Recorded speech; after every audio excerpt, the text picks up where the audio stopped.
1차 선교여행입니다. 우리가 전에 봤듯이 사도 바울의 1차 선교여행은 그 안디옥 교회에서 섬기던 그 바울, 안디옥 교회에서 섬기던 그 바울, 그 다음에 바나바를 성령께서 따로 세우라고 하셔서 이제 말씀을 증거하도록 교회가 천거하게 됩니다. 그래서 안디옥 교회의 파송을 받고 이제 바울과 바나바가 이 안디옥, 여기 수리아의 안디옥 이 지역을 떠나서 구브로 섬을 지나 여기 살라미스와 바보 지역을 지나서 이 루시아 지역의 밤비리아 지역의 아탈리아에 상륙을 하게 되고요. 여기서부터 버가와 그 다음에 여기에 그 비시디아 지역의 안디옥, 그 다음에 이고니온, 루스트라, 더베를 지나게 되고요. 이 쭉 여기서 전도를 하게 됩니다. 주로 유대인의 회당에 들어가서 복음을 전하는 방식으로 복음을 증거하게 되고, 다시 유대인들의 많은 핍박을 받죠. 다시 이제 더베를 지나 루스트라, 이고니온, 안디옥, 그 다음에 다시 버가 거쳐서 다시 안디옥으로 돌아오는 이 여정이 1차 전도 여행이었습니다. 1차 전도 여행의 주요 지역은 바로 여기에 비시디아, 안디옥, 이고니온, 루스트라, 더베에 이르는 바로 이 남부 갈라디아 지역이 1차 전도 여행의 주요 지역이라고 할 수가 있습니다. 이렇게 바울이 바나바 일행이 복음을 이방인들 지역에서 복음을 전하면서 할례와 상관없이 오직 예수 그리스도를 믿는 믿음만으로 의롭다함을 얻는다는 이 복음을 전하자 기존의 율법을 믿던 유대인들이 들고 일어났습니다. 심지어 여기 있는 예루살렘에 있던 그 예루살렘 교회 안에 있던 일부 형제들까지도 그 바리새파 배경을 가진 유대 배경을 가진 형제들이 일어나서 바울의 이야기는 틀렸다, 그것은 하나님의 말씀이 아니다 라는 그런 그 교리적인 혼란이 일어났고요. 이러한 문제를 해결하기 위해서 사도들이 또 예루살렘 교회 또 장로들이 또 성도들이 함께 모여서 그 문제를 가지고 논의를 했고, 성령의 인도하심을 따라 오직 인간의 행위와 관계없이 율법을 지키느냐 할례를 행하느냐와 상관없이 예수 그리스도를 믿는 믿음만으로 의롭다함을 얻는다는 이 위대한 복음의 진리를 확증하게 됩니다. 더 이상의 어떤 논란의 여지가 없이 성령의 인도하심에 따라 확증하게 됩니다. 그리고 나서 이러한 배경 가운데 쓰여진 서신이 바로 갈라디아서가 되겠습니다. 갈라디아서를 쓰면서 바울은 자신이 전하는 복음을 힐난하고 비난하는 그러한 율법주의자들을 향하여 하나님의 말씀을 근거로 해서 오직 은혜로 구원을 얻는다는 이 위대한 복음을 다시 한번 재천명하고 있습니다. 이게 이제 갈라디아 이 지역의 성도들에게 보낸 그러한 편지라고 할 수가 있습니다. 계속적으로 유대주의자들이 바울이 전하는 복음은 틀렸고 사람은 구원을 얻기 위해서 율법을 지켜야 하며 할례를 행해야 한다라는 이야기를 끊임없이 해댔고, 이것은 바울의 선교사역 전 생애를 걸쳐서 끝없이 바울을 반대하는 핍박과 반대의 근원이 되었습니다.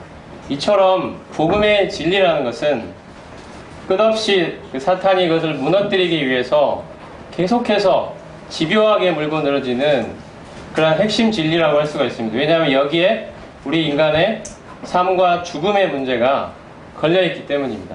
여기에서 어긋나게 되면 심각한 문제가 생기게 됩니다. 이 복음은 우리 살리고 죽이는 문제이기 때문에 계속해서 사탄도 계속해서 방해하고 집요하게 반대하고 때로는 핍박하고 때로는 회유하는 것들을 끝없이 바울의 일생 내내 해왔던 것입니다. 이것이 1차 전도여행이고요. 그 결과로 쓰여진 서신이 갈라디아서다라는 말씀을 드렸습니다. 이렇게 쭉 여정을 따라서 왔고, 자, 2차 전도여행은 땅콩 모양이라고 말씀드렸죠. 땅콩. 이렇게 땅콩으로 이렇게. 역시 수리아의 안디옥을 출발점으로 합니다. 이 안디옥 교회에 파송을 받는 것입니다. 지역교회에 파송을 받아서 아무리 바울이라 할지라도 지역교회의 형제로서 파송을 받는 것입니다. 이게 지역교회의 원리라고 생각합니다. 지역교회의 형제로서 파송을 받고요. 여기 안디옥을 출발해서 이번에는 이제 윗지방으로 다녀서 다소, 자기 고향인 다소를 지나 1차 전도여행 때 지나갔던 이런 바로 주요 지점이었던 더베, 이고니온, 루스트라, 안디옥 이 지점을 지나게 됩니다. 여기에서 이제 디모데가 합류를 하게 되죠. 1차 전도여행 때 봐두었던 디모데를 여기에서 바울이 합류시킨다. 원래는 에베소 쪽으로 가고 싶었는데요. 성령께서 이 드로아 쪽으로 인도하시고 이 윗지방으로 가려던 바울을 하나님 성령께서 막으시고 이 마게도냐 지역으로 넘어가게 하시죠. 그래서 여기 마게도냐로 넘어가서 빌립보랄지 여기 데살로니가 베리아 이쪽을 지나게 되는데 데살로니가에서 복음을 전하고 딱 세 안식일 동안 복음을 전했다고 되어 있습니다.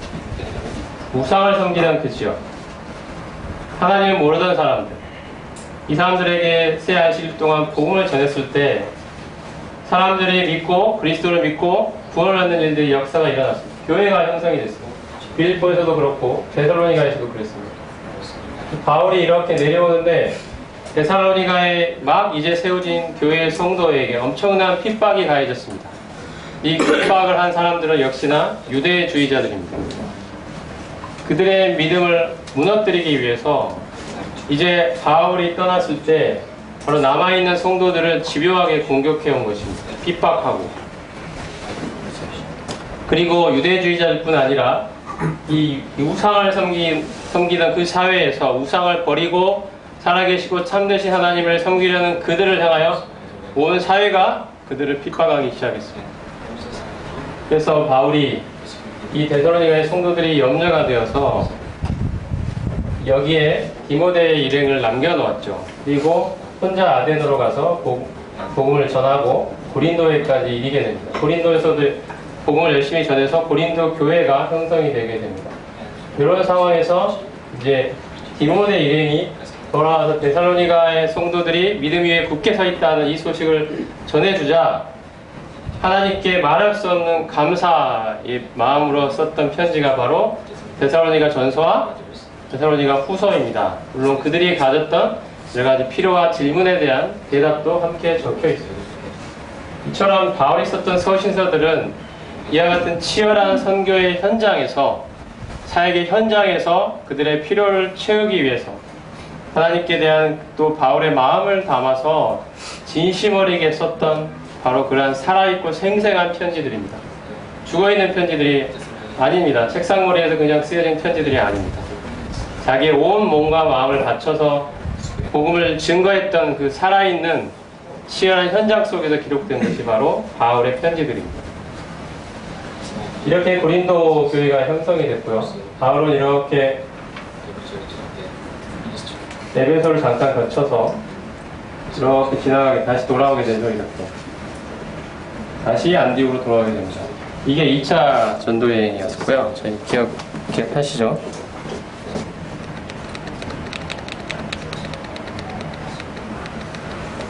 자, 이제 3차 전도여행은 이렇게 이제 백조 모양인데요. 3차 전도여행의 핵심 지역은 바울이 핵심적으로 삼았던 것은 에베소입니다. 원래 2차 전도여행 때 에베소를 핵심으로 삼으려고 했었는데 성령께서는 그게 아니라 마게도냐 지역으로 넘어가게 하셨죠. 거기서 빌립보나 데살로니가 고린도에서의 교회가 형성이 됐습니다. 근데 이제 3차는 드디어 에베소를 중심으로 사역이 펼쳐지게 됩니다. 이렇게 2차처럼 가다가 갈라디아 지역을 거치고 여기서 이제 2차 때는 위로 갔습니다만 이제 에베소로 가게 됩니다. 아시아의 수도, 아시아의 중심지 에베소. 여기서 바울은 3년간 사역을 하게 됩니다. 3년 동안. 우리가 잘 아는 두란노 서원에서 2년을 포함해서 바울은 3년간 에베소에서 집중적으로 하나님의 말씀을 매일 증거하게 됩니다. 온 아시아에 있는 사람들이 다 복음의 말씀을 들었다라고 사도행전에 기록을 합니다. 이렇게 열심히 복음을 전하고 있는데 고린도에서 그 어떤 소식을 가지고 소식이 들려왔습니다. 고린도 교회에 많은 문제가 있다는 그 사실을 알게 됐고, 또 그들이 가지고 있는 여러 가지 질문들이 있다는 사실을 알게 됐습니다. 우리가 수요일마다 지금 살펴보고 있는 고린도 전서가 기록된 배경입니다. 그래서 바울은 에베소에서 고린도 전서를 보내게 됩니다. 그들의 필요를 채워주기 위하여. 그들 가운데 분쟁이 있고, 심지어 근친상 간의 이 음행이 있고, 이러한 문제들을 해결하고, 또 그들이 가지고 있던 여러 가지 질문들에 대한 답변을 하기 위해서 고린도전서를 기록을 해서 보냈고요. 그리고 그 사이에 이제 고린도에 한번 가게 됩니다. 그들의 필요를 채우기 위해 고린도에 한번 가게 되고요. 그리고 갔다 와서 또 눈물의 편지라고 쓰여진 편지들을, 그 고린도의 교회의 회개를 촉구하기 위해 쓰여진 편지가 눈물의 편지입니다. 고린도 교회는 심지어 사도 바울의 사도권을 의심하고, 바울이 사도냐? 바울은 거짓 일꾼이다. 그가 전하는 복음은 받아들일 필요가 없다. 그는 틀린 이야기다. 바울을 배척하는 사람들이 일어났고요. 주로 유대주의자들이었죠. 끝없이 바울을 핍박하고 방해하고 다녔습니다. 근데 고린도 교회 아까 2차 전도여행 때 바울의 눈물로 뿌려지고 세워진 그 고린도 교회 성도들이 그들의 말을 받아들인 것입니다. 그리고 바울을 배척하기 시작했습니다. 우리는 당신 같은 사람 필요 없다. 이런 움직임들이 고린도 교회 안에서 일어나는 것입니다. 당신은 능력도 없고 12사도도 아니고 어떠한 사도권도 없는 사람인데 무슨 근거로 복음을 전하고 말씀을 증거하느냐? 우리는 당신 같은 사람 필요 없다. 이런 분위기가 고린도 교회에서 일어났죠. 그래서 바울은 이 드로아에서 복음의 문이 열렸는데도 고린도 교회가 과연 바울이 눈물로 쓴 그 편지를 읽고 회개를 하였는지 너무도 궁금하고 염려스러워서 디도를 만나기 위해, 여기서 디도를 만났어야 되는데 못 만났기 때문에 디도를 만나기 위해 드로아에서 복음의 문이 열렸는데도 복음을 전하지 못하고 넘어가게 됩니다. 그래서 빌립보 지역에서 드디어 디도를 만나서 고린도 교회 성도들이 회개했다는 이야기를 듣게 됩니다. 정말 하나님께 감사가 됐습니다. 하나님이 살아계십니다. 하나님이 정말 이 에베소에서 말씀 안 드렸습니다만 그 아데미 신상을 만드는 그 사람들 때문에 엄청난 핍박을 받고 죽을 지경에 이르고 이런 상황이었는데 참 하나님이 우리를 위로하시는구나.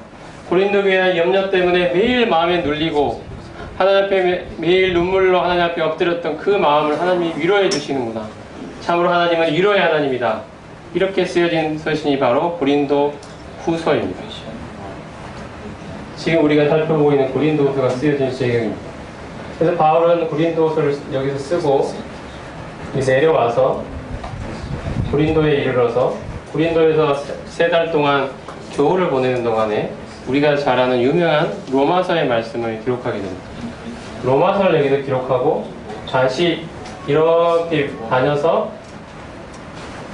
오순절에 이르기 전에 예루살렘에 이르기 위해서 발걸음을 재촉해서 에베소로 가고 싶었는데 에베소에 못 들리고 빨리 가야 되기 때문에 밀레도로 거쳐가야 되는데 여기서 에베소 교회 장로들을 불러서 내가 떠나면 너희 가운데 이리가 들어올 거다. 교회를 뒤집어 엎으려고 할 것이다. 양들을 헤아려 할 것이다. 하지만 내가 너희를 주와 그 은혜의 말씀께 부탁한다. 교회 그리스도께서 값주고 사신 그 피로 사신 교회를 치게 하신 너희들의 의무를 다해라 하면서 이 밀레도에서 에베소 교회 장로를 불러서 그들과 눈물의 작별을 하게 됩니다. 부둥켜 안고 울고 있는 모습들을 사도행전에서 볼 수 있습니다. 그리고 빨리 걸음을 재촉해서 이제 예루살렘에 이르면서 이 과정에서 이제 구금이 되고 나중에 로마로 미결수의 신분으로 가게 될 그러한 준비들이 이루어지게 됩니다. 이것이 이제 3차 전도여행인데요. 오늘 살펴볼 고린도후서의 말씀이 쓰여진 배경입니다. 고린도후서를 펴주시기 바랍니다.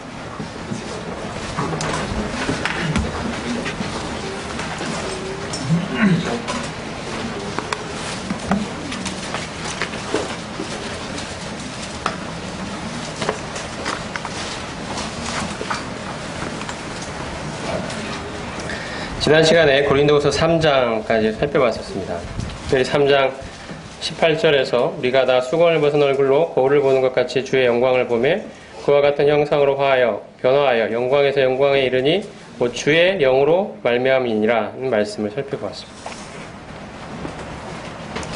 바울은 고린도후서에서 아까 말씀드린 것처럼 고린도 교회 안에 바울의 사도권을 의심시키게 만들고 바울이 하나님의 일꾼이 아니라는 생각을 사람들 사이에 집어넣고 그리하여 바울이 전하는 하나님의 오직 은혜로 믿음으로 말미암아 구원을 얻는다는 이 복음을 무너뜨리기 위해서 집요하게 역사하는 그 사단의 그 역사 속에서 참 고린도 교회 성도들이 그런 사람들의 의견에 동조하고 오히려 바울을 비난하고 바울을 배척하는 이러한 분위기가 굉장히 팽배해 있었을 때 고린도 눈물의 편지도 기록하고 고린도 교회의 회개를 촉구하면서 그들 안에 드디어 하나님께서 회개의 분위기를 만들어내시고 여러 가지 문제들을 해결해 가시는 모습을 보면서 하나님께 감사하고 위로의 하나님에 대해서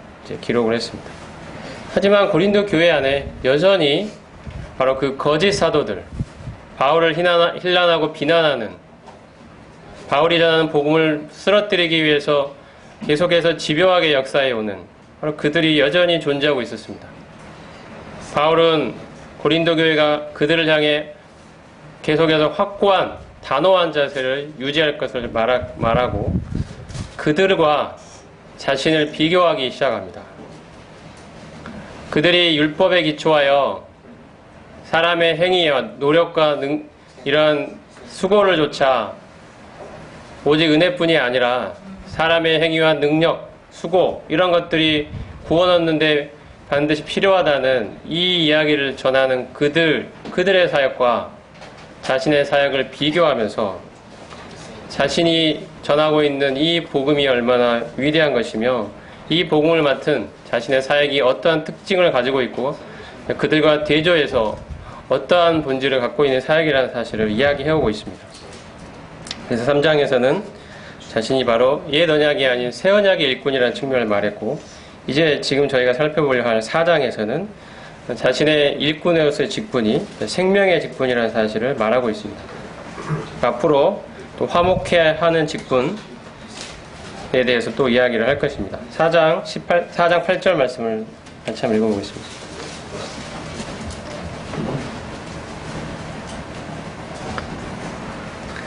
생명의 직분에 관한 이야기를 하면서 하나님의 생명에 관한 그리스도 예수의 생명에 관한 이야기를 하고 있는데요. 4장 8절부터 11절 말씀을 같이 한번 읽어보겠습니다. 준비 시작. 우리가 사방으로 공격을 당하여도 쌓이지 아니하며 답답한 일을 당하여도 낙심하지 아니하며 박해를 받아도 머리가 되지 아니하며 거꾸로 들이밀을 당하여도 망하지 아니하고 우리가 항상 예수의 죽음을 몸에 짊어지는 예수의 생명이 또한 우리 몸에 나타나게 하려 함이라. 우리 살아있는 자가 항상 예수에 하여 죽음에 넘겨주면 예수의 생명이 또한 우리 죽을 육체에 나타나게 하려 함이라. 네, 감사합니다. 8절에 읽듯이 사방으로 우겨쌈을 당하고 답답한 일을 당하고 박해를 받고 거꾸로뜨림을 당하는 이 삶은 바로 바울 자신의 삶이었습니다. 복음을 전하는데 사람들의 인정과 영광이 따랐던 것이 아니라 오히려 사방으로 우겨쌈을 당했습니다. 참으로 답답한 일들을 많이 겪었습니다. 주변에 오해와 몰인정이 있었습니다. 사람들은 그들을 바울의 사역, 바울 일행의 사역을 인정하기는커녕 오히려 오해하고 핍박하고 비난하고 이러한 일로 수없이 답답한 일들을 겪고 심한 박해를 겪어야 했습니다. 거꾸로 뜨림을 당했다라고 말합니다. 이러한 일을 겪을 때 바로 바울이 이야기하는 바울의 믿음의 그 신앙이 여기에 나타나 있습니다. 바울은 그런 상황을 어떻게 받아들였을까요? 바울은 그런 상황 속에서 어떻게 하나님의 능력을 힘입을 수 있었을까요? 어떻게 하나님의 위로를 받을 수 있었을까요?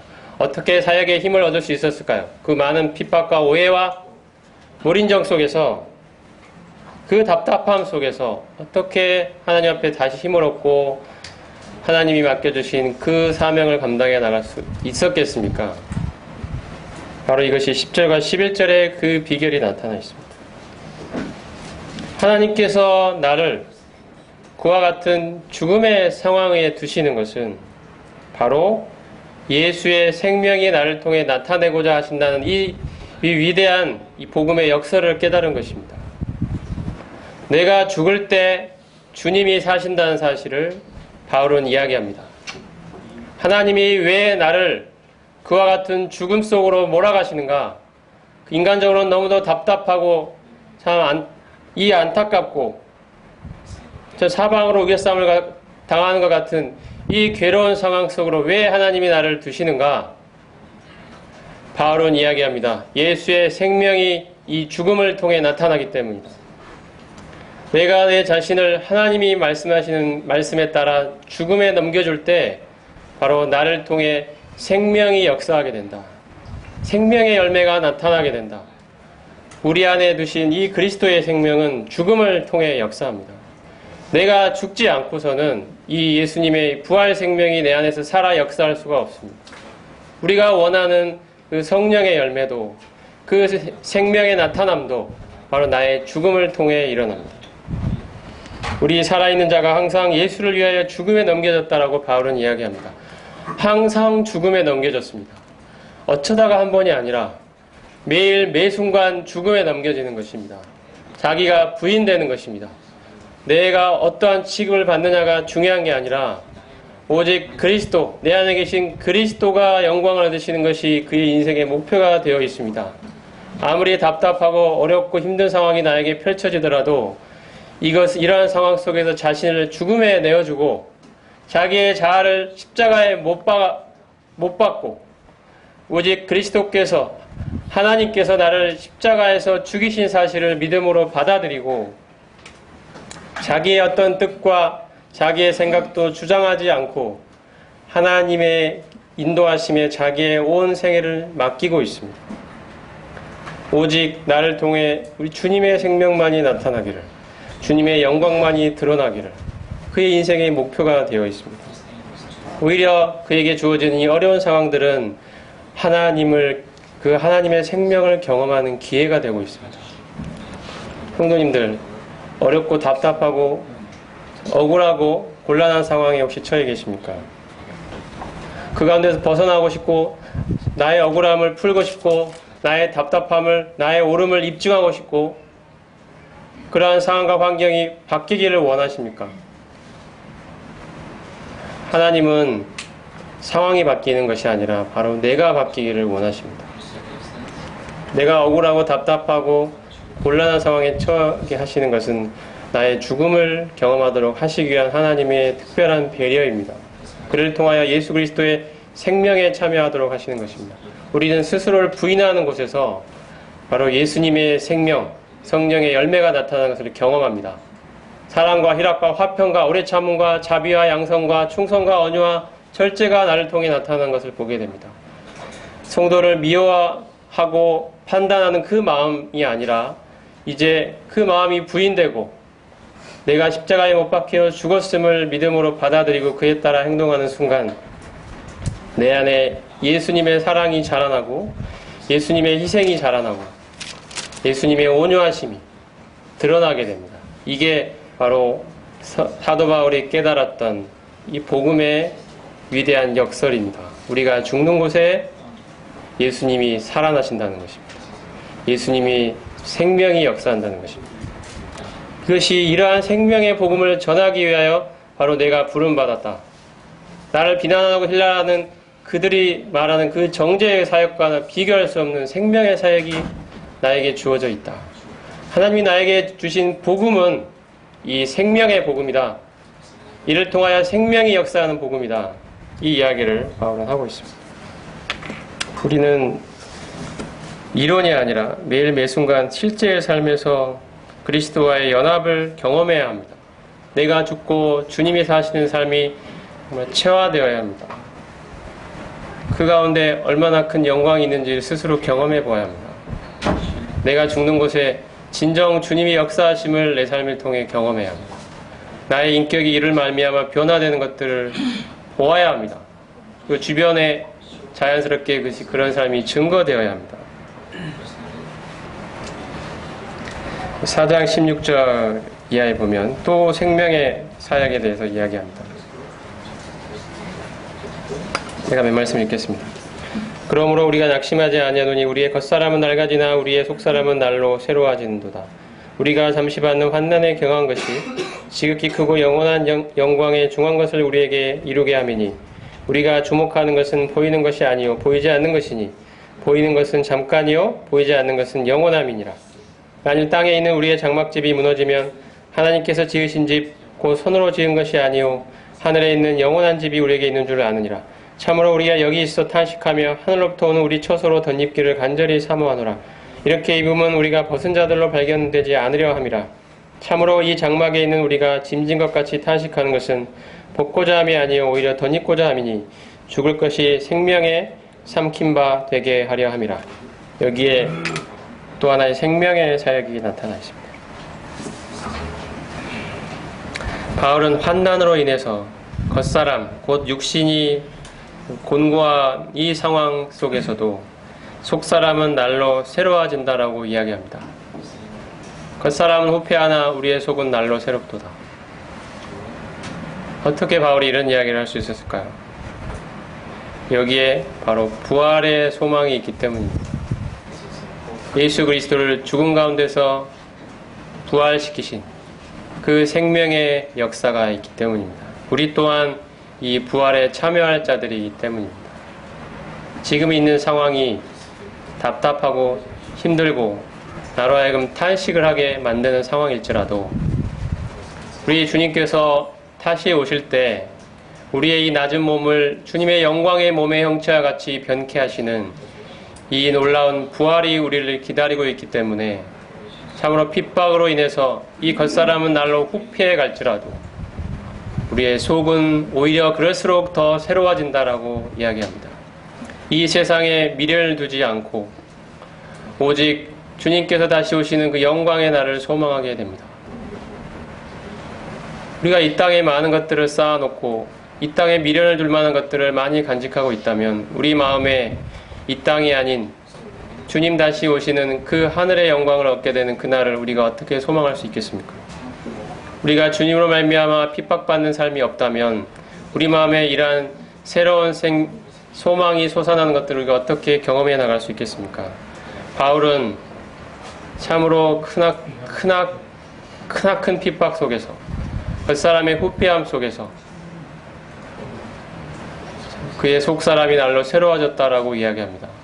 그래서 바로 생명의 역사를 경험하게 될 그날이 우리를 기다리고 있기 때문이라고 이야기합니다. 우리가 이 육신이라는 이 장막을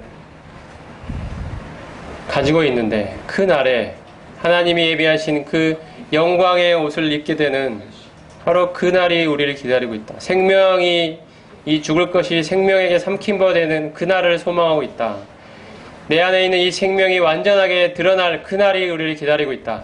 그러므로 우리가 지금 답답하고 지금 탄식할지라도 그날을 소망하며 날로 새로워짐을 경험하자는 것입니다. 이것이 바울이 이야기하는 이 생명의 직분입니다.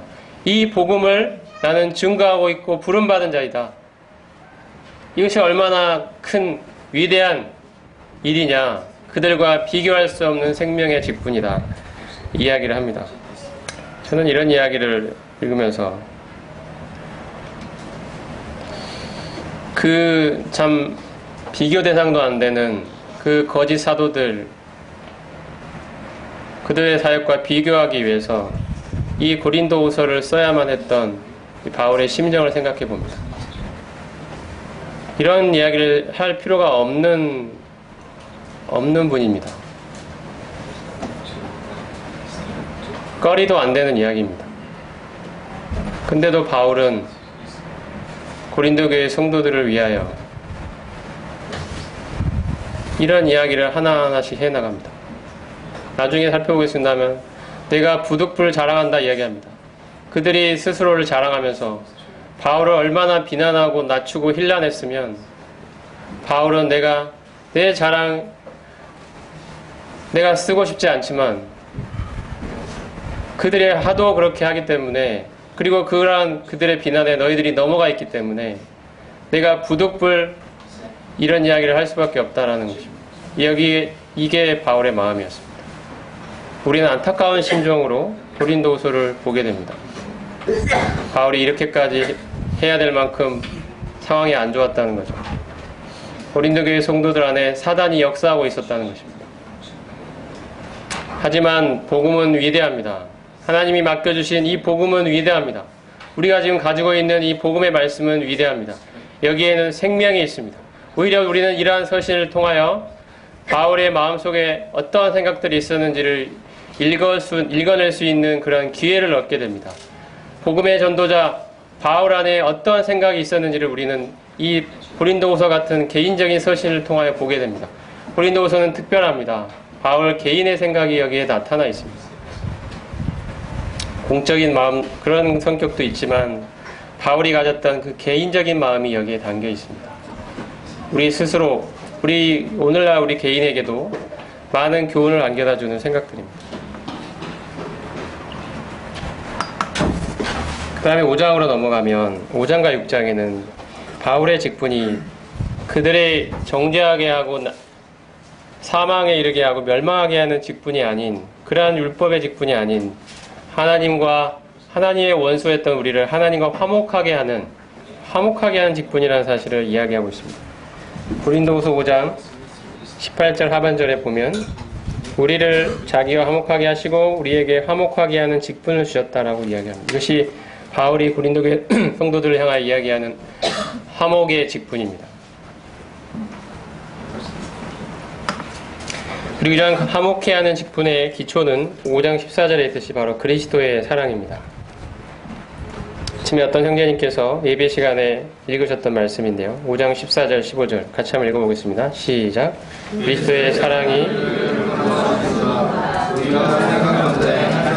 모든 사람을 대신하여 죽었으며 모든 사람이 죽은 것이라. 그가 모든 사람을 대신하여 죽으시는 사단의 뼈를 하시는 자에게 하지 않고 오직 그들을 대신하여 죽으셔서 다시 살아나신 이에 위해 살게 하셨습니다. 바울이 스스로 화목해야 하는 직분을 받았다라고 이야기하면서 그 화목해야 하는 직분의 기초로 지금 제시하고 있는 것은 바로 그리스도의 이 강권하시는 사랑입니다. 그리스도의 이 사랑입니다. 이 사랑을 생각해 보면 참으로 이 직분을 계속하지 않을 수 없는 직분이라는 것입니다. 이 사랑 때문에, 이 사랑으로 말미암아 우리가 하나님과 화목을 얻게 되고, 이처럼 위대한 이 놀라운 이 복음의 말씀을 부탁받은 내가, 그리스도의 사랑으로 세워진 이 복음을 부탁받은 내가 어떻게 어려움이 있다고 해서 복음을 증거하지 않을 수 있겠느냐는 것입니다. 이 화목하게 한 직분은 그리스도의 사랑입니다. 자신의 모든 것을 내어주신 그리스도의 사랑입니다. 하늘의 영광, 마땅히 취할 영광을 버리고 이 땅에 인간의 모습으로 낮아지시고, 그것도 모자라 죄인 취급을 받으시고 십자가에서 그 희롱과 조롱과 모욕 속에서, 채찍질 속에서 자신의 모든 남은 핏방울 하나까지도 다 우리를 위하여 흘리신 그리스도의 사랑이 있는데, 내가 이 핍박이 있다고 해서, 이 오해가 있다고 해서 내가 이 직분을 포기할 수 있겠느냐는 것입니다. 내가 이 예수 그리스도의 사랑을 깨닫고 전에 살던 그 모든 삶을 포기하고 이제 예수님께 붙들림 받아 살아가고 있는 이 원동력이 바로 이 그리스도의 사랑인데, 이 사랑을 어떻게 내가 배반할 수 있겠냐는 것입니다. 다시는 나를 위하여 살지 않고 오직 나를 대신하여 죽었다가 다시 사신 이 그리스도를 위하여 살기로 맹세한 사람인데, 그렇게 결심한 사람인데 어떻게 이 그리스도의 강권하시는 사랑을 외면할 수 있겠냐는 것입니다. 여기에 바울의 개인적인 간절한 마음이 여기에 담겨 있습니다. 그리고 이 5장 17절은 이러한 화목해야 하는 직분이 가지고 오는 열매가 기록이 되어 있습니다. 17절도 같이 한번 읽어주시겠습니까? 17절 시작.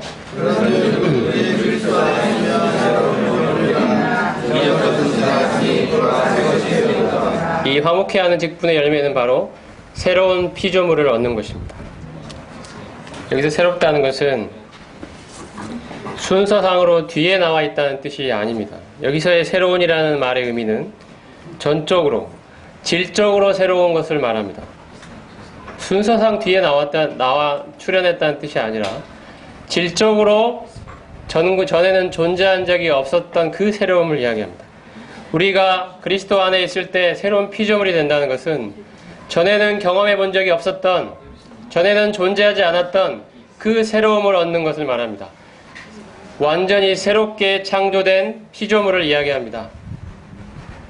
하나님이 온 우주를 처음에 창조하셨던 것처럼 이제 우리를 새로운 피조물로 새롭게 창조하셨습니다. 전에 존재한 적이 없었던 그러한 새로움입니다. 하나님이 우리 안에 이루신 이 새로움은 전에 존재한 적이 없었던 질적으로 새로운 새로움입니다. 우리가 얻은 이 생명은, 이 영원한 생명은, 여기서 영원하다는 이야기는 역시 마찬가지로 단순히 길이가 길다는 영구적이라는 뜻이 아니라 전과 전혀 다른 질적으로 새로운 이 새로움을 얻었다는 그 의미가 담겨 있습니다. 영원한 생명이라 할 때 그 생명은 그런 뜻입니다. 질적으로 전혀 다른 영원함입니다.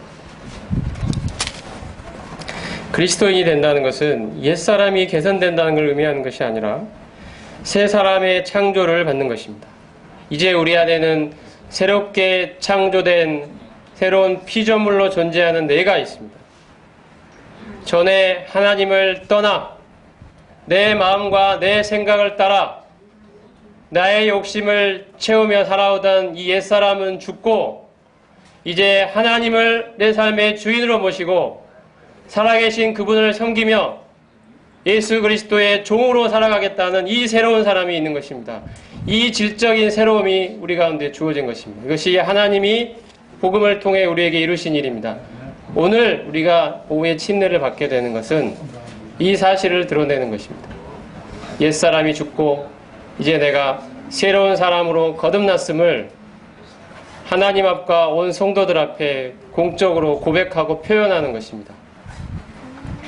침례를 받을, 여기 우리 가운데 7명의 침례 받으실 분들이 계십니다.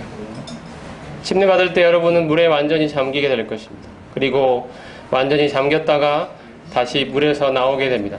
이것은 무엇을 의미합니까?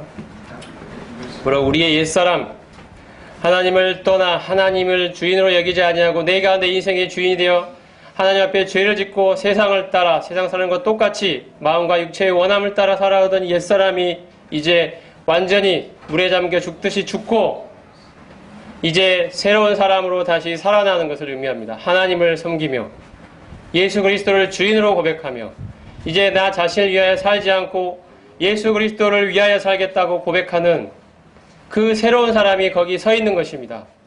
하나님 앞과 이 성도들 앞에 거기에 서 있는 것입니다. 이제 내 앞에 새로운 인생이 펼쳐졌노라고 고백하는 새로운 사람이 거기 서 있는 것입니다. 이것은 하나님이 이루신 일입니다. 누구든지 그리스도 안에 있으면, 그리스도와 연합된 사람은 누구나 그리스도 안에서 새로운 피조물입니다. 자기의 감정에 달려있는 것이 아닙니다. 이것은 하나님이 이루신 일입니다. 보라, 새롭게 되었다라고 이야기합니다. 보라는 바로 강조의 이야기입니다. 보라는 것입니다. 하나님이 이미 이루신 일을 보라는 것입니다. 예전 것은 지나가고 이제 새 것이 된 것입니다. 새로운 피조물로 하나님 앞에 서 있는 것입니다. 이것이 오늘 우리가 보고 경험하게 될 침례의 의미입니다.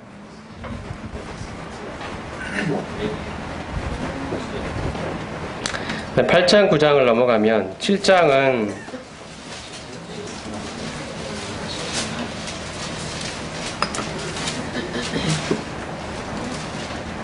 고린도 교회 회개를 기뻐하는 바울의 개인적인 고백이 담겨 있고요. 자, 그것은 앞에서 다 이야기했기 때문에 넘어가고 8장과 9장은 연보 준비를 독려하는 모습입니다. 예루살렘 교회의 어려움을 돕기 위해서 바울이 고린도 교회로 하여금 그들을 돕기 위한 연보를 준비하도록 격려하는 그러한 내용입니다. 그 연보 준비를 독려하면서 바울이 이야기하는 것이 두 가지가 있습니다. 8장 9절 보겠습니다. 우리 주 예수 그리스도의 은혜를 너희가 알거니와 부요하신 이로써 너희를 위하여 가난하게 되심은 그의 가난함을 말미암아 너희를 부요하게 하려 하심이라. 여기서 이야기하는 것은 우리 주 예수 그리스도의 은혜입니다. 바울은 단순히 연보가 물질만 의미한다고 보지 않았습니다. 거기에는 바로 예수 그리스도, 온 우주를 가지신 그 무한하시고 부유하신 분께서 자신을 낮추시고 가난하게 되셔서 그를 통하여 우리같이 가난하고 없는 사람들이 부유한 자가 되었다는 사실을 드러내는 표현이 연보라고 생각했던 것입니다. 단순히 물질을 갖다 바친다는 그 의미를 넘어서서 여기에는 신앙이 담겨 있습니다.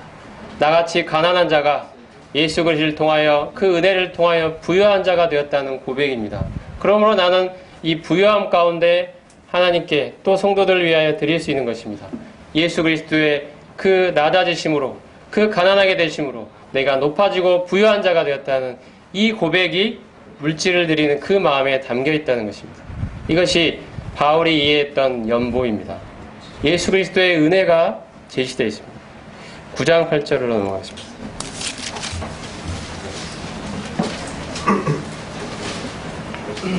여기에는 이제는 하나님의 은혜가 나타나 있습니다. 9장 8절 한번 읽어주시겠습니까? 시작.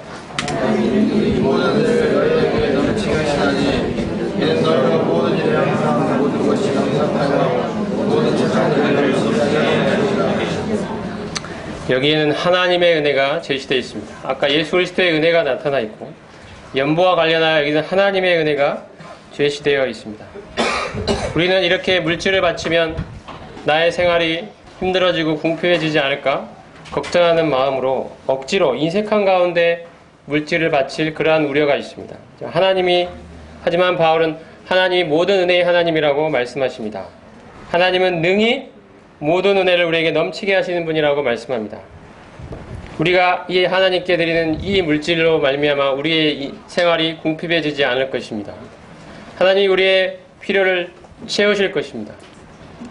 여기 우리가 그렇게 믿을 수 있는 것은 바로 은혜의 하나님이 있기 때문입니다. 하나님의 은혜가 말씀에 있는 것처럼 모든 필요 가운데서 우리를 넘치도록 채워주시기 때문입니다.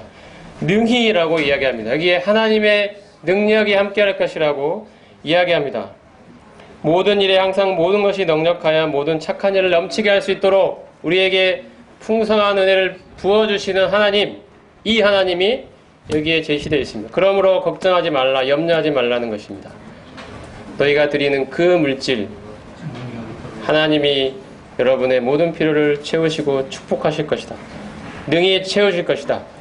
하나님의 은혜가 여러분과 함께할 것이다. 이 이야기를 하고 있습니다. 이것이 우리의 오늘 여기에 모여있는 우리들의 동일한 또한 믿음의 고백이 될 거라고 생각합니다. 그 다음에 마지막입니다. 10장에서 12장은 바울의 참된 자랑이 제시되어 있습니다. 고린도후서가 쓰여진 중요한 배경이 아까 말씀드린 것처럼 바울의 그 사역을 비난하고 바울의 사도권을 의심하게 하고 바울이 전하는 복음을 무너뜨리고자 했던 거짓 사도들이 고린도 교회 안에 여전히 존재하고 있었다는 이 사실을 배경으로 해서 고린도후서가 쓰여지고 있습니다. 여기서 바울은 그들이 아니라 자신이 참된 일꾼이라고 말할 수 있는 그 참된 자랑을 이야기합니다. 그 사람들은 자신들이 얼마나 능력이 있고 은사가 있고 인간적으로 뛰어남을 가지고 있고 학식이 뛰어나고 배경이 있는 사람인지 스스로를 자랑했습니다. 그러므로 우리는 하나님의 일꾼 되기에 조금도 부족함이 없다. 근데 저 바울을 보라. 가진 것도 없고 겉모습으로 보기에 볼품없고 그 편지는 능력이 있어 보이나 실제 말을 들어보면 말하는 걸 보면 별로 대수롭지도 않고 이러한 바울이 어떻게 사도겠느냐? 그는 12사도에 속한 사람도 아니다. 그는 스스로 사도라고 주장하는 사람일 뿐이다. 그들과 우리를 보라. 그와 우리를 비교해보라. 우리는 얼마나 뛰어난 존재들이냐. 이렇게 자랑했던 것입니다. 바울을 깎아내리기 시작했습니다. 그리고 성도들이 여기에 동조하기 시작했습니다. 여기에 사단의 역사가 있습니다. 과연 바울이 하나님의 참된 일꾼이라는 그 증거는 어디에서 찾을 수 있을까요? 바울은 어떻게 이야기합니까? 내가 하나님의 참된 일꾼이라는 증거는 나의 강함을 자랑하는 데 있지 않고 바로 오히려 나의 약함을 자랑하는 데 있다. 왜냐하면 이 나의 약함 가운데 그리스도의 능력이 나타나기 때문이다. 내가 어떠한 취급을 받고 어떠한 약함을 갖고 있다 할지라도 오직 예수 그리스도 그분의 능력이 이 약한 가운데 나타나기 때문에 나는 오히려 약함을 자랑한다. 이것이 내가 참된 일꾼이라는 증거다. 그들처럼 내가 무슨 뛰어난 배경을 가지고 있고 학식을 가지고 있고 나도 다 자랑할 수 있는 사람이지만 그런 것도 자랑하지 않는다. 내가 하나님의 참된 일꾼이라는 것을 자랑하는 그 근거는 나의 약함에 있다. 이것이 바울의 이야기입니다. 이러한 영적 전투에서 바울이 전하는 복음에 반대하는 무리들과의 싸움의 영적 전투인데요. 영적 전투의 무기는 10장 4절에 있는 것처럼 우리의 싸우는 무기는 육신에 속한 것이 아니요 오직 견고한 진을 파하는 하나님의 능력이라고 이야기합니다. 이것은 육신의 싸움이 아닙니다. 이것은 하나님의 능력으로 싸워가는 싸움입니다. 그리고 그가 싸우고 있는 이 싸움의 대적의 정체는 11장 13절에 제시되어 있습니다. 그들은 거짓 사도요 속이는 일꾼이요 그리스도의 사도로 가장하고 사단이 광명의 천사로 가장하듯이 그 사단의 일꾼들인 그들도 자기를 의의 일꾼으로 가장하고 있다고 이야기합니다. 그들은 교회 안에서 일꾼, 의의 일꾼으로 성도들 사이에 인정받고 있었습니다. 그들이야말로 참 하나님의 권능을 가진 참 뛰어난 하나님의 일꾼이요 하나님의 종이다 라고 인정받고 있었습니다. 네, 바울은 이야기합니다. 그것은 사단의 가장이라고, 실제 모습이 아니라고. 그들은 사단의 일꾼이라고 이야기합니다. 하나님의 일꾼이 아니라 사단의 일꾼. 인간적인 뛰어남을 자랑으로써 여러분의 마음을 현혹해 하는 바로 사단의 일꾼이라고 이야기합니다. 이 대적들의 비난의 내용은 10장 10절과 11장 5절에서 6절 제시되어 있는데요. 그걸 요약해보면 그들의 말이 그의 편지들은 무게가 있고 힘이 있으나 그가 몸으로 대할 때는 약하고 그 말도 시원치 않다. 이렇게 이야기를 했고 11장 5절에서 6절에는 나는 지극히 크다는 사도들보다 부족한 것이 조금도 없는 줄로 생각하노라. 내가 비록 말에는 부족하나 지식에는 그렇지 아니하니 이것을 우리가 모든 사람 가운데서 모든 일로 너희에게 나타내었노라.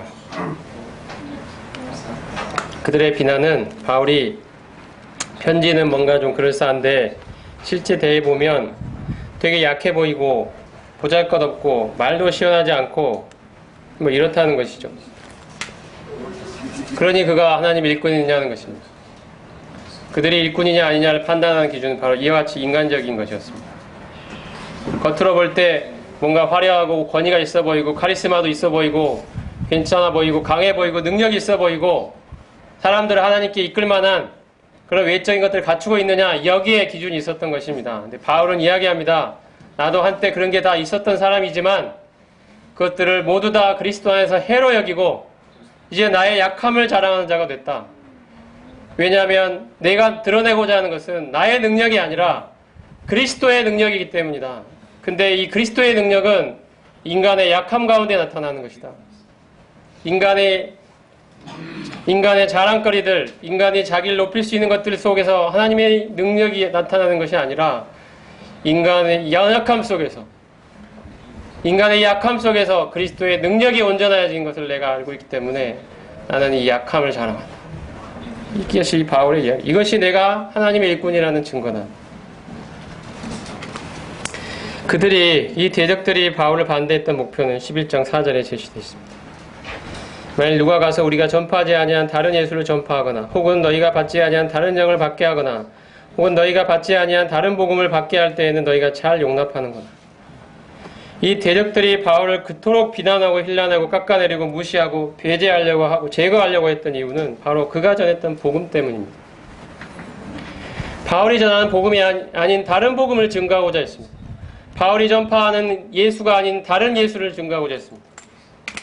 바울이 전하는 복음은 어떤 복음입니까? 그것은 바로 인간이 죄인이라고 말하는 복음입니다. 인간에게선 어떠한 가능성도 없다고 말하는 복음입니다. 오직 우리의 유일한 구원의 희망은 오직 하나님께로부터만 나온다. 우리는 오직 하나님의 은혜를 통해서만 구원 얻을 수 있는 죄인들이다. 우리에게 필요한 것은 전적으로 하나님의 은혜뿐이다. 이렇게 이야기하는 것이 복음입니다. 사람에게서 그 어떠한 가능성과 희망도 제거해버리는 복음입니다. 이것을 인정하지 않는 사람들이 그 복음을 거부했던 것입니다. 바울이 증거했던 예수는 어떤 예수입니까? 바로 자신을 한없이 낮추시고 참으로 약한 존재가 되시고 참으로 가난하게 되신 예수입니다. 사람들에게 무시당하고 사람들이 생각했고 바랐던 그 메시아상은 무엇입니까? 바로 능력의 메시아입니다. 사람들을 다 휘어잡을 수 있는 메시아입니다. 그 카리스마로 사람들을 선동해서 로마의 압제로부터 우리를 해방시키고 바로 이 땅에 이 왕국을 건설할 이 왕을 원했던 것입니다. 이 세상에 능력 있는 자로 존재하는 이 복음을 원했습니다. 이 예수를 그들은 기대했습니다. 혹시 우리도 이 세상 가운데서 바로 이러한 예수를 기대하고 있는 건 아닙니까? 우리가 생각하고 있는 복음이 바로 사람의 어떤 능력과 사람의 가능성을 높이고 있는 복음은 아닙니까? 우리가 전하는 복음은 과연 전적으로 사람의 무능력함을 말합니까? 사람의 완전한 부패함을 이야기합니까?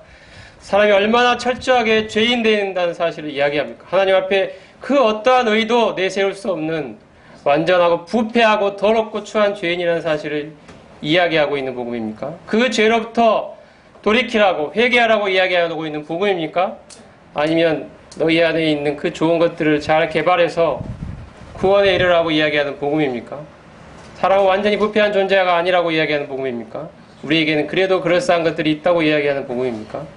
우리는 예수 그리스도를 믿기만 하면 이 땅에서도 잘되고 하늘나라도 간다고 말하는 복음입니까?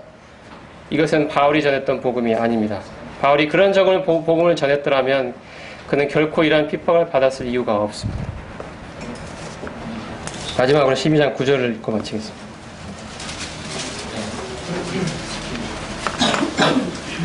자, 같이 9절 읽어보겠습니다. 시작. 나에게 이르시기를 내가 내게 족하도다. 내는 내 능력이 약한 데서 온전하여지리라. 그러므로 도리어 크게 기뻐함으로 나의 여러 약함에 대하여 전하리니 이는 그리스도의 능력이 내게 권능하게 하리라. 12장 9절은 고린도후서 전체의 핵심 구절이라 할 수가 있습니다. 그리스도의 참된 일꾼은 자신의 강함을 자랑하는 것이 아니라 오히려 그리스도의 강함을 자랑한다고 말합니다. 우리들이 원하는 메시지는 이러한 인간의 약함으로부터 벗어나 강해지고 부유해지고 건강해지고 복받는다는 메시지입니다. 하지만 복음이 증거하는 메시지는 주님의 능력이 우리의 약함 중에 온전해진다고 말하는 복음의 이 메시지입니다. 사람이 한없이 부서지고 희망이 사라지고 자존심이 낮아진 곳에 비로소 그리스도의 능력이 그 가운데 나타난다고 말하는 복음입니다. 자신의 능력에 강함을 의지하여 주님을 섬기려는 자는 결코 하나님의 능력의 온전함을 경험할 수 없을 것입니다. 여기서 이르신다고, 나에게 이르신다고 말한 이 동사의 시제는 완료 시제가 되어 있습니다. 이것은 과거에 일어난 일의 효과가 오늘날 현재까지 그대로 미치고 있음을 드러내는 시제입니다. 이 자신의 약함을 제거해달라고 주님께 3번이나 구했을 때 그때 주님이 말씀하셨던 그 주님의 이르심은 오늘날까지도 바울의 귀에 생생하게 메아리치고 있는 주님의 음성이라는 뜻입니다. 주님의 그때의 말씀은 그때로 끝난 것이 아니라 지금도 나의 마음에 생생하게 살아있다. 지금도 내 귀에 대고 말씀하시는 듯하다. 그 주님은 말씀은 바로 내 은혜가 내게 족하다라는 것입니다. 이 은혜는 받을 자격이 없는 자에게 거저주시는 하나님의 호의를 말합니다.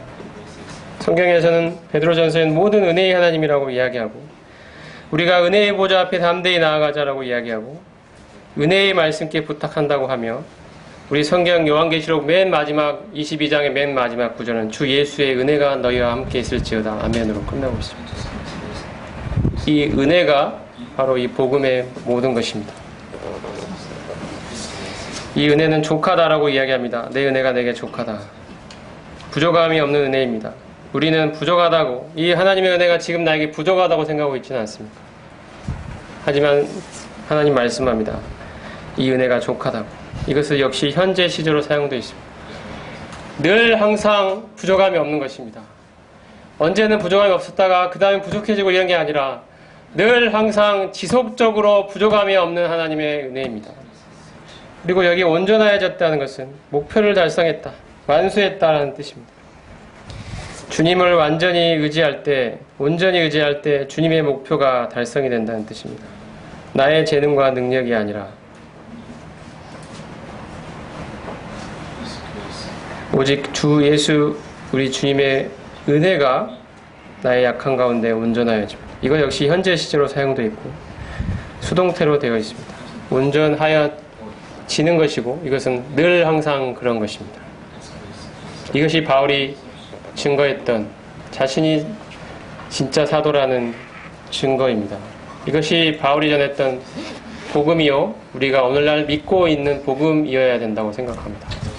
인간의 강함을 나타내는 그러한 메시지가 아니라 인간이 얼마나 약한 존재인지를 말하면서 그에 비해 우리 주님은 얼마나 능력이시며 강한 분인지를 말하는 것이 참된 복음입니다. 이러한 복음을 위하여 우리가 부탁받은 자들이 되어 있습니다. 주 예수 그리스도의 부활 생명이 나의 죽음을 통해 드러나는 이 복음을 부탁받은 것입니다. 이 복음이 바로 나의 삶의 매일매일의 실제 현장 가운데 살아 능력으로 역사하는 복음이 되기를 원합니다. 기도하겠습니다. 주님